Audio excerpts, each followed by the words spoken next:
feature and a co-editor.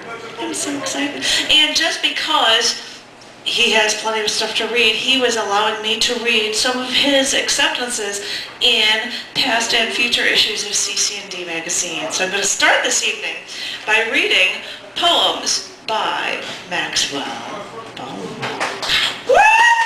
Yeah, you're certified. Yay! If anybody was around last December for an evening where we all read other people's work, I think I might have read this. But this is called Keys to the Kingdom by Maxwell. This is for you. The key to being a prophet is being cryptic enough that no one understands what you are saying, while also being coherent enough that your words can still be misconstrued.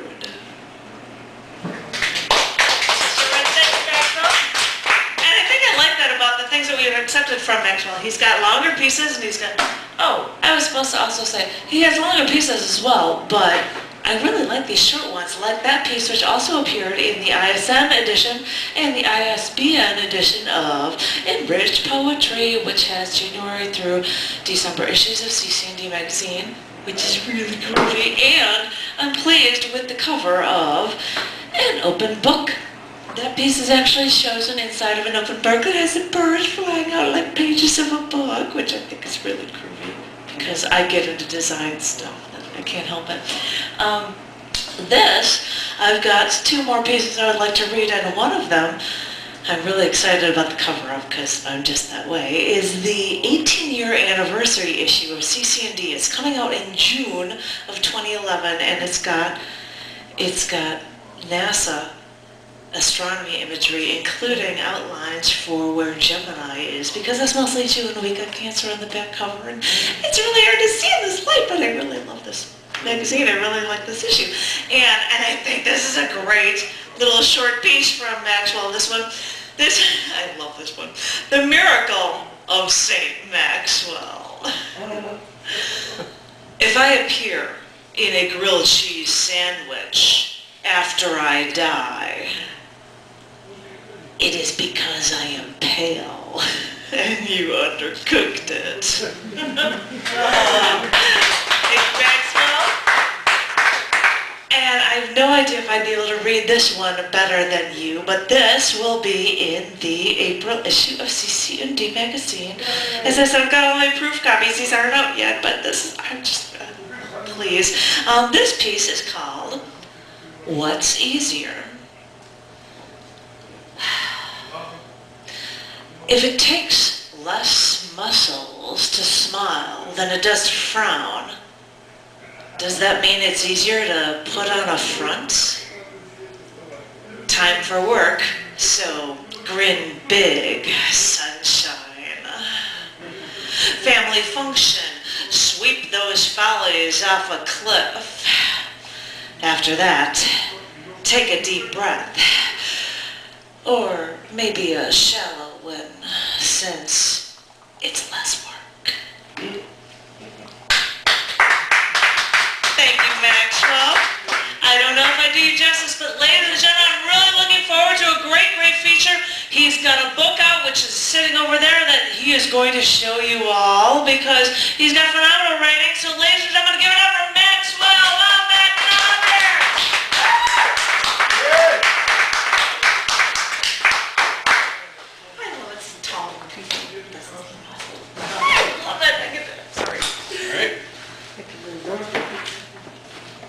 All of your books out of the way.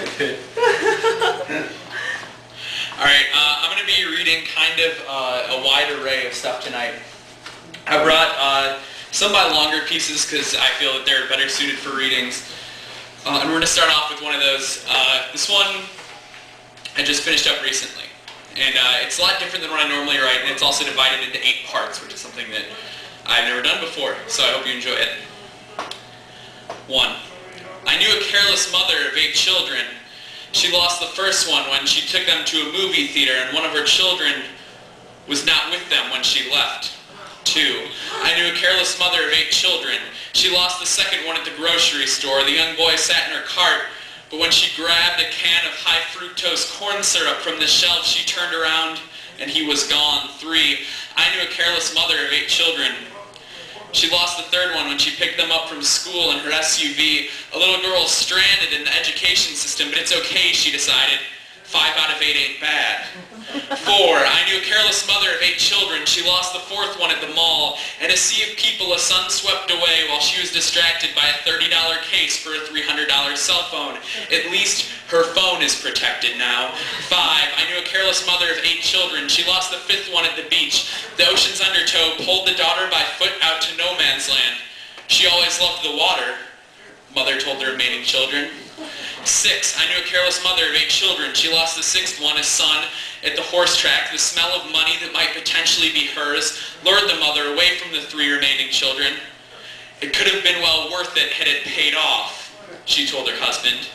7, I knew a careless mother of 8 children. She lost the 7th during the war. I can't recall the name. This one was one of many children lost in the war, so his name is forgotten, but I think he was the 746th that month. 8, I knew a careless mother of 8 children. And here we sit, her last remaining child, looking for excuses to scrounge up hope that we won't go missing like the others. Thank you.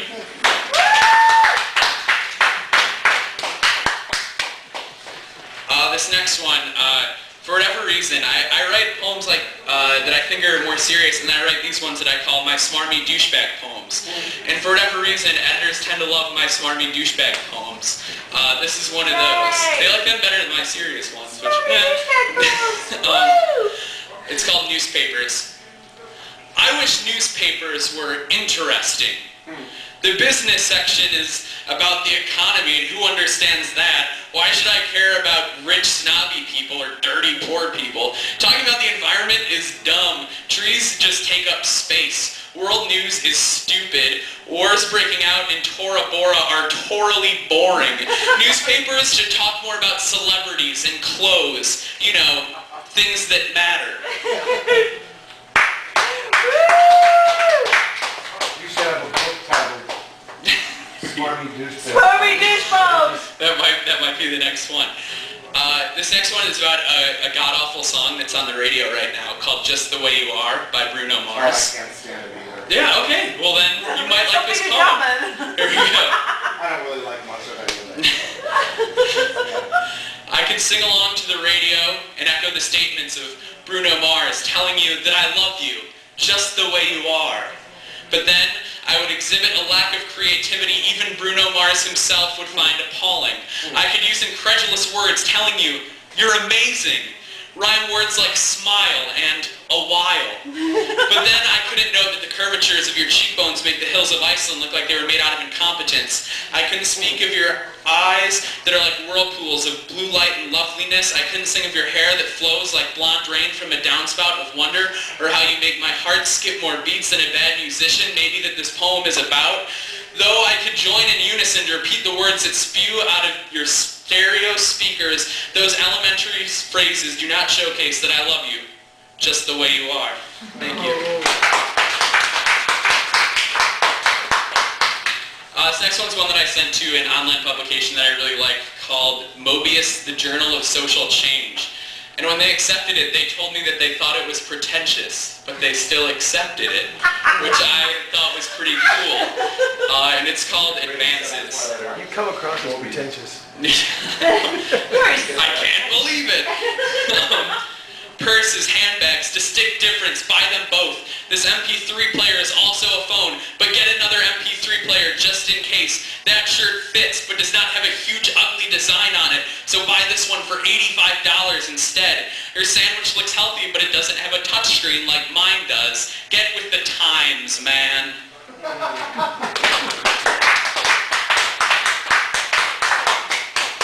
I'm going to read some stuff right now out of my chapbook, the Swedish Scars publications, called Suburban Rhythm. It's got this really cool fold-out cover. It's a picture of a train station in the Loop, and there's poems about the train station in this poem, actually. So that's, I believe, where the cover idea came from, but yeah, it's really cool when it folds out. So we're going to read some poetry out of here. The first one I'm going to read out of here is called My Dad Could Beat Up Your Dad. Woo! Hey, that's in a future issue of CC&D as well. March? It's in March, because... It's in March, he says.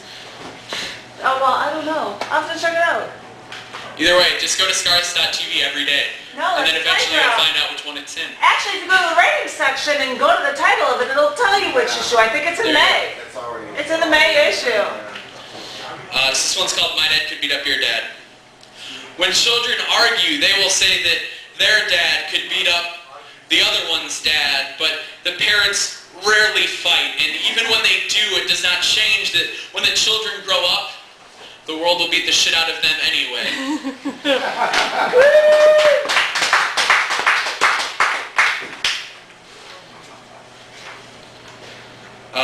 This one, I already ripped on the education system once. We got another one about that. This one is called Playground. Hey, that one's in March. That's in the March issue. There we go. That one's in the March issue of CC&D. And I'm going to walk up around the front, like, you haven't seen it yet? It's the first copy, and it's got the cover from Mardi Gras, because it's March time. And it says, fear God, because, you know, people want to rip on you while you're trying to party. Woo. This one's called Playground. There are jungle gyms drenched in lighter fluid next to swimming pools of fire, thumbtack-covered monkey bars attached to razor blade slides, and stovetop tire swings above shark-infested waters. This is one beautiful playground we have given our children. Thank you. Beautiful playground. Woo. This next one is in, I think, the current issue of CC&D, the January issue. It's called Turn Your Head. Hiding behind the cross, he puts his hand up her skirt and presses his index finger to her lips as a way of silencing her. Shh.